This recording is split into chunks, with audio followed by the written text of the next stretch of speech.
So howdy folks, I hope you're all well. Today I'm going to answer one of the most popular questions, which is how much does it cost to build your very own camper van? So I'm going to walk you through the exact costings of two very different builds, from our long wheelbase Citroen Relay, which featured a fridge, a solar panel, a heater, swivel seats and an inverter, to this much more compact and cost-effective Piaggio Porter, which still carried some handy facilities like a cool box, a 2-hob burner and some power points. So I'm going to talk you through all the costs that need considering. We'll try to shed a few money-saving tips along the way, and at the very end we're going to reveal exactly how much it costs to build each van and how much I even managed to sell them on for. So let's get to it.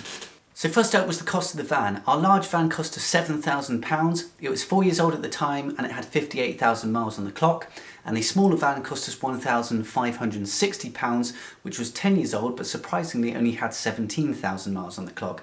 My top tip to you is to buy privately. If you go to any trade or commercial dealer, they will add on 20% in VAT here in the UK, which if you consider 20% on top of 7,000, that would be £1,400 in extra costs that you could be missing out on if you buy privately. Windows. Now on our larger van we had 3 windows. They were bonded windows. As soon as you start adding sliding parts in, the windows become more expensive, but they totaled at £260.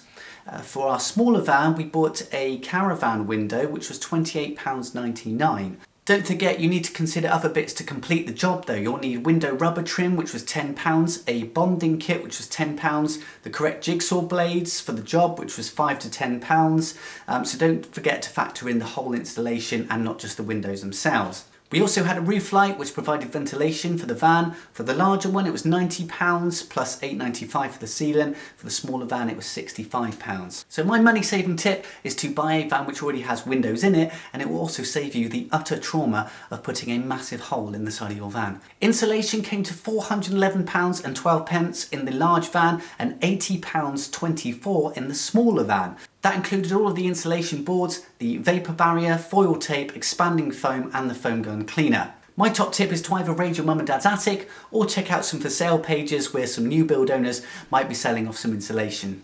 Timber costs, which include battens on the side of the walls, your plywood floors, the tongue and groove walls or plywood walls if you're using that instead, timber for furniture like your kitchen unit or your bed frame, etc. Also any timber for counter and your tabletops.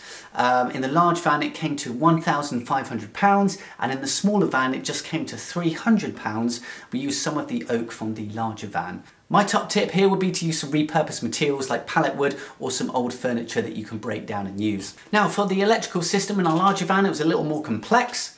We had 2 leisure batteries which came to £180, a power management unit which contained all of our fuses as well as a control panel which was £200. Our LED lights came at £155, they were quite expensive. The solar system was £449. We bought a used inverter for £160 which would normally cost £600, which was a really good saving. We also bought a used fridge for £350 which would have been £550 new.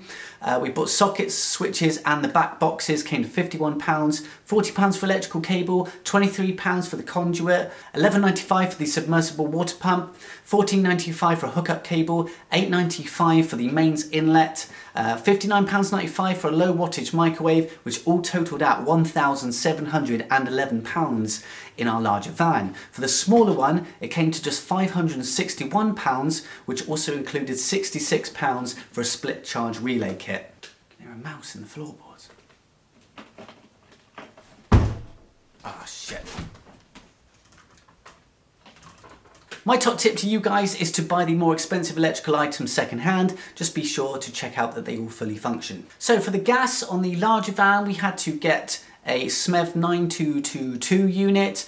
I considered half of the costing for that because the other half was the sink. That was £100. We had 2 gas bottles at £88. The gas piping was £6.95.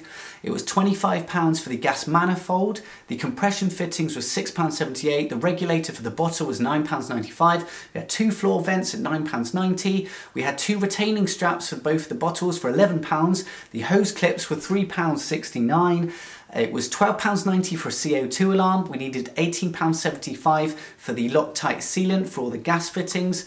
The gas testing, which is really important, was £60. The LPG sticker which goes onto the back of the van was £1.75, and the Propex parts came to £18.91. So in total that came to £400 in the larger van and just £200 in the smaller van. Unfortunately I have no top tips for that one, as we have got to eat. In terms of heating, we installed a Propex HS2000 in the larger van, which came to £500, and in the smaller van we didn't install any heating, so it didn't cost us anything.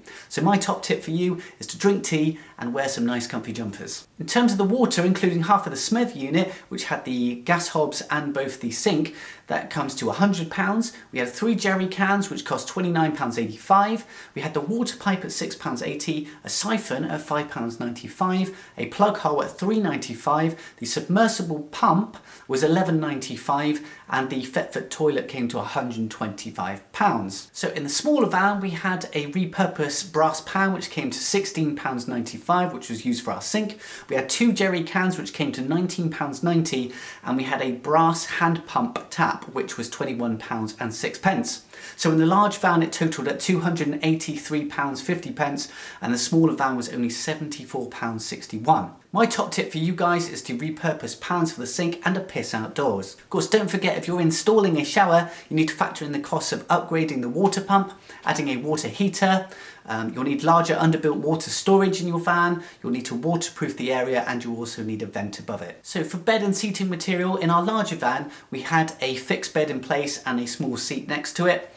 It cost us £109.99 for the mattress, and the foam was £13.85 for the small seat, and the fabric for that cost us £12. For the smaller van we had a pull-out bed which would then revert back into seating. That included the upholstery fabric, which came to £83.04. The upholstery foam was £76.47. The thread was £6.73. The zipper was £4.09. Quilting tape came to £10.48. So in total, the large van cost us £135.85 in those materials, and the smaller van actually cost us more at £180.81. So my top tip to you guys is to just get a fixed bed in place. It will save you a little bit of money, but also a hell of a lot of time not having to make all of those cushions up. Now we didn't do this in our smaller van, but in the larger van we had some swivel seats. Now the swivel base plates cost us £254, and to buy a single passenger seat cost us another £195, which totaled at £449. Tools is a big thing that you're going to have to factor in, and we bought all of our second hand with the idea that we could sell them on for pretty much the same price we bought them for if we needed to. So it came to £1,345.63 for all the tools that we needed, and I bought a few small extra items for the smaller van. So my top tip for this one is to borrow some tools, but of course these take a bloody long time to build, so you're going to have to make sure that the person who owns those tools is okay with parting for those for several months. So here in the UK the weather was really undependable, and in the end I had to get some workshop space. Now it cost me anything from £300 a month to just £60 a month, although the latter was barely a workshop, but it served me some power and some coverage. My top tip for that would be to try some farms. Now they don't want to tie you into a long-term contract, so they're pretty flexible, plus they tend to be a lot cheaper. The ultimate top tip though is to do this from home though, if the weather is all good.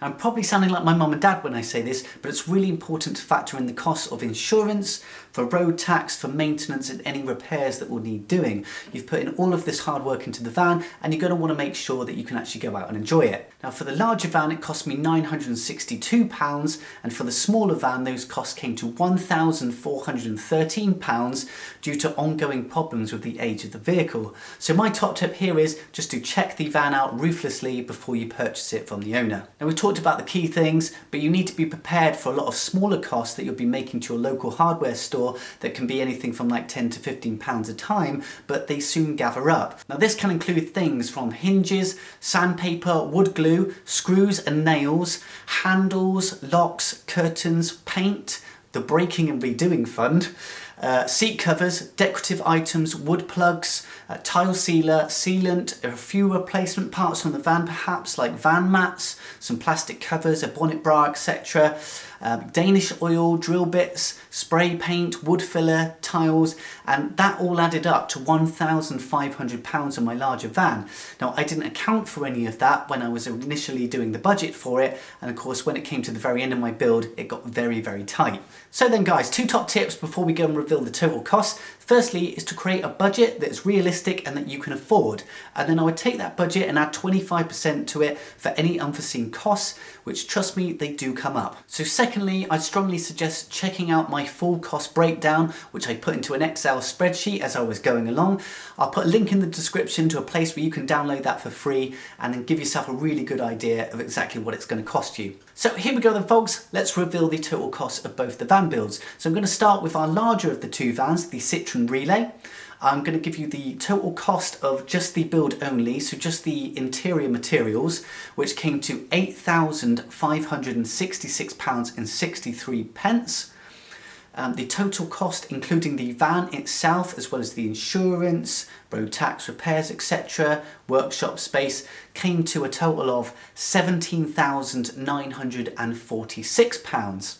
Now, interestingly, I managed to sell that van for £24,000, which meant that I actually gained a profit of £6,054 plus the tools that I had purchased. And for the smaller van, just for the interior materials for the build itself, it came to £2,065, including the van and the insurance, workshop, etc. It came to a total of £5,974.05. And I sold that van for £9,400, which gave me a profit of £3,425.95. So it just goes to show that if you put a bit of hard work and effort in and you do a really good job of keeping the build nice and clean, you can actually stand to make a little bit of money after the build as well. So thanks very much for your time today, guys. Please share with a friend or like and subscribe if you found this video useful. I'll also leave a link in the description to my album. If you would like to support my musical endeavours, feel free to follow up that link and pick up a copy of the album. But till next time, happy travels, and hopefully we'll catch up again soon.